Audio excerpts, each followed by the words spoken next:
Tasha K did what no one expected and leaked the raw audio footage from that now infamous scene between Ciara and Mendeecees. What's in that clip is even remotely real. The story we thought we knew has completely changed, and the internet is on fire, and love and hip-hop fans are in complete disbelief. Rumors about what actually transpired on set, including the shouting, the walkout, and the allegation that Mendeecees made Ciara feel unsafe, have been circulating for days. But now it's chaos now because fans are reportedly shocked to hear Ciara backstage smiling, joking, and even implying that she was going to shake the table on video in this leaked clip.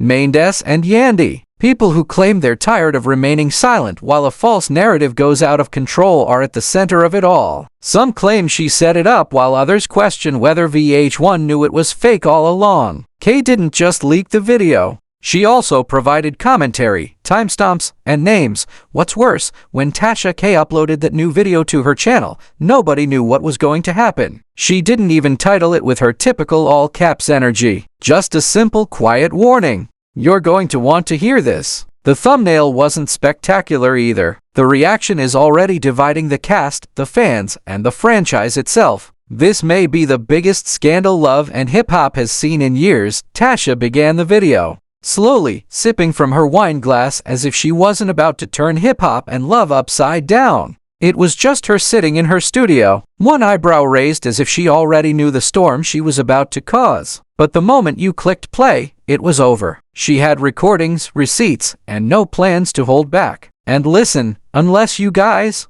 pull me into the mess, I usually stay in my lane, she added. But when I saw this film, I exclaimed, no way, not him, not like this, not again. Fans were glued to their screens as Tasha played a segment of what she claimed was raw, unedited audio from the Love and Hip Hop set. In the clip, you could hear Ciara backstage talking to someone, possibly a stylist or an assistant, and laughing softly. Her voice was calm, almost playful, as she said, "Watch how I flip this scene." She paused for dramatic effect before leaning into the microphone and saying, "So, let's get into it." Fans quickly began saying that it sounded calculated and that it demonstrated that she entered the situation with Mendeecees knowing exactly what she intended to do, which apparently was chaos. "I'm about to make this moment mine. Now, I don't know about y'all, but that don't sound like no woman who is scared. That sounds like someone who wants a headline. And the worst part, the producers let it happen," Tasha remarked, pausing the video and staring straight into the camera.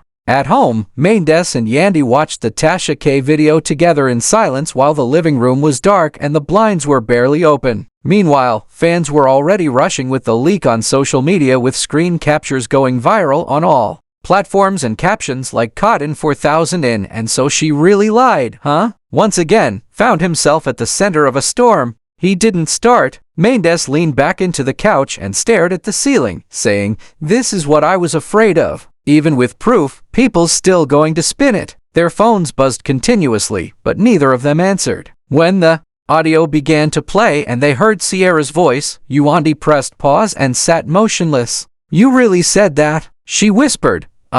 As if she couldn't believe what she was hearing. Mendeecees wasn't so confident because the damage had already been done, but Yandy stated that not all of them were finally beginning to understand. Fans began tagging VH1 in thousands of comments demanding a response, and some even wanted a formal apology. However, even if Tasha revealed the truth and people began to switch sides, the original moment that claimed that he made her feel unsafe was already branded into the show and into his name. The network didn't react at first, but producers were undoubtedly keeping an eye on things. Behind the scenes, a confidential conference was conducted with executive staff. Some wanted Ciara fired, while others wanted the entire program removed from the schedule. The episode was still in final edits, but the leaked clip had cast doubt on everything. They were concerned about whether airing the scene at all would result in legal blowback rather than just damage control. They weren't worried about Mendeecees suing, but rather about public opinion turning against them. "If it looks like we let a false narrative air, we're done," one executive said.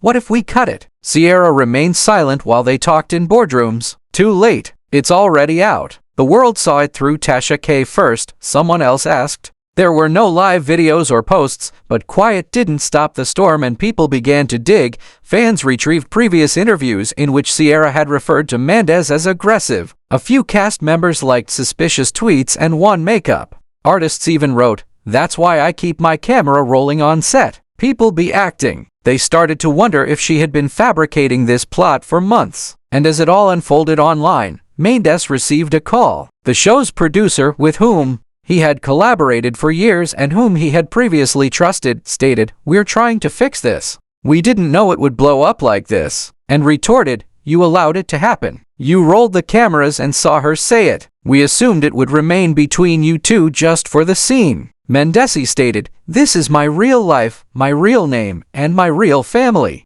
This isn't a storyline." Mendeecees had already hung up when the producer apologized once more. Looking at him from the other side of the room, Yandy asked, "Are you okay?" He nodded, but it wasn't sincere. "I just want to know when telling the truth stopped being enough." Tasha K posted another video later that day, this time with more clips and comments. She also included a second clip of Ciara saying, "I'm not afraid of that man, but I know how to make it look that way. This isn't how we do it. This is why no one believes real victims anymore." "You're playing a dangerous game," Tasha remarked, shaking her head. Her response was instantaneous. The response was much more intense this time. Celebrities began to remark. Other influencers joined in, and even normally impartial blogs reposted the video. The pressure was on, and the producers were suddenly the focus of the discussion rather than just Mendeecees and Ciara. "I didn't want to talk about this until I had the facts, but now that we've heard the footage, now that the truth is out, I just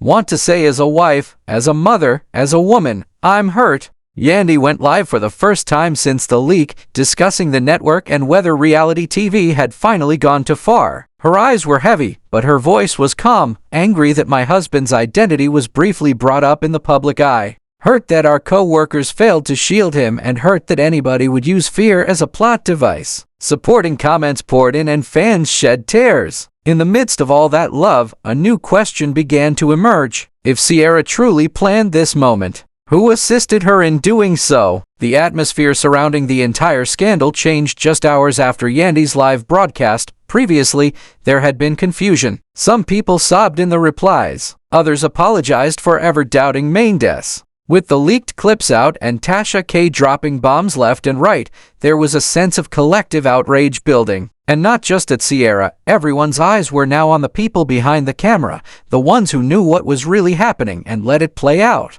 Anyway, word got out that a second producer had quietly resigned, though not formally. Insiders whispered that this person had warned others weeks ago that Ciara was doing too much and that her storyline was being pushed beyond its bounds, but no one listened. In a group chat amongst cast members, screenshots were flying. They simply stopped attending meetings, turned off their work phone, and vanished from the chaos. In her most recent post, Tasha K said, "This isn't just about Ciara. This is about a system that lets black men be torn down for clicks." People were sharing the full transcript of her second video, particularly the part where she implied that someone in production encouraged Ciara to speak out during that scene with Mendeecees. She didn't name names, but she left enough clues. So the puzzle wasn't difficult for those who had been there that day. Those remarks struck close to home, especially for Mendeecees, who wasn't a man who broke easily. "Mine's is not perfect, but you don't get to play with someone's image like that on national television and then call it entertainment. You don't get to damage someone's reputation and then walk away like it's just part of the show." Not in public or even in private, but when he was sitting by himself in the kitchen that evening reading through the comments. Something about seeing so many strangers stand up for him, some of whom had questioned him just days before, cracked him. He read aloud one message. "I owe you an apology. I believe the worst without hearing your side." Hearing your side. Ciara was dealing with a different kind of reaction. Her silence had begun to work against her. At first, people had given her space, assuming she was reflecting, but now they were calling it calculated. "I'm sorry." He sat there for a moment, head bowed, breathing slowly, allowing the weight of everything to settle on his shoulders. Manipulative. In private, Ciara was angry not at herself, but at whoever leaked the video, but she wasn't providing the answers that people sought. She blamed the network for not protecting her the way they protected Mendeecees. She believed she had just voiced her emotions.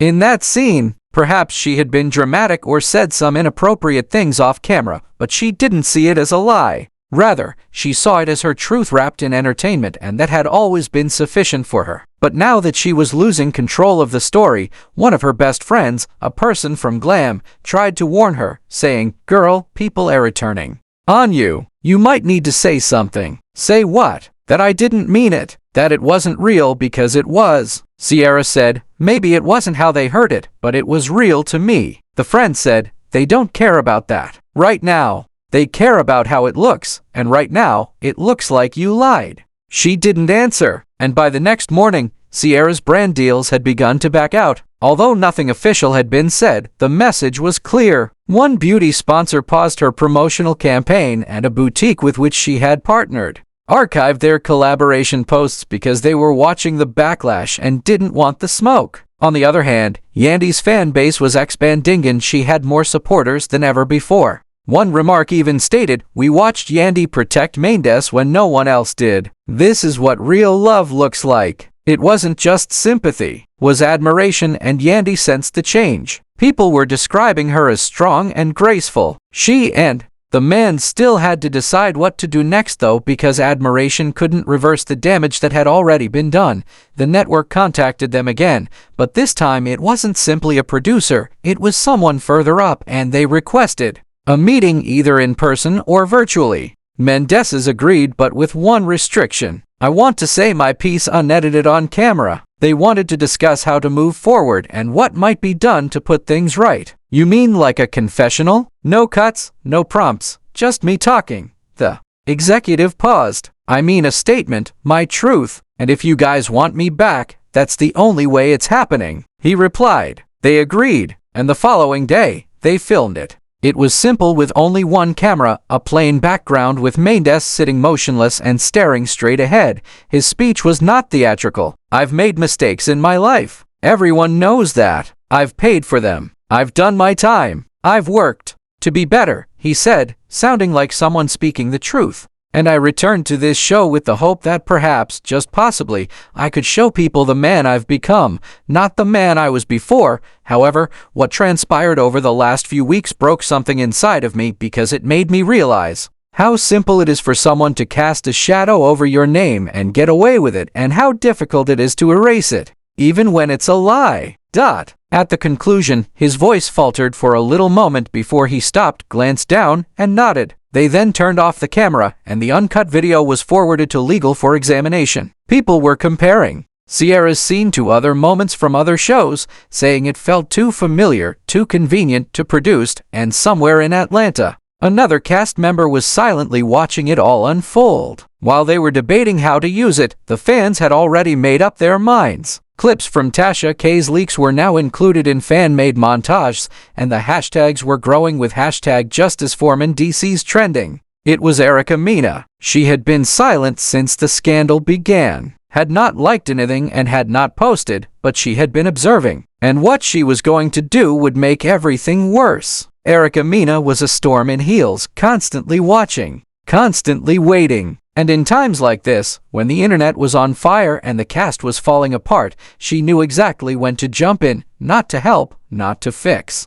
If you knew her, you would know that her silence for weeks was unusual, but it was calculated rather than fear-based. But when she finally spoke, it wasn't a live session or even a direct video. Instead, it was a single post with a black screen and white writing that said, "Saw this play out before, just different names." There were no names, hashtags, or tags.